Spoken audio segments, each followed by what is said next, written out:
ਅੱਗੇ ਅੱਬੀ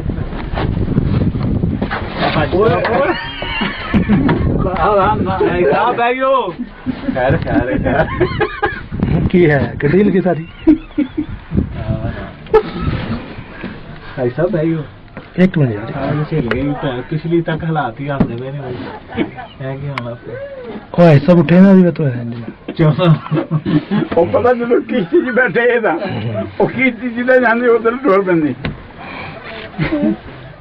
ਉੱਥੇ ਜਿਹਦੇ ਪਾਸੇ ਭਾਗ ਗਿਆ ਨਾ ਨਹੀਂ ਹੋਈ ਨਾ ਉਹਦੇ ਜ਼ਾਹਰ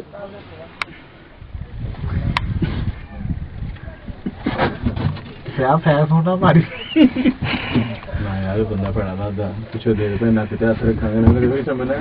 ਹੈ ਵੀ ਬਿਠਾਇਆ ਪਖਤੂਨ ਦਾ ਜ਼ਰਕਮ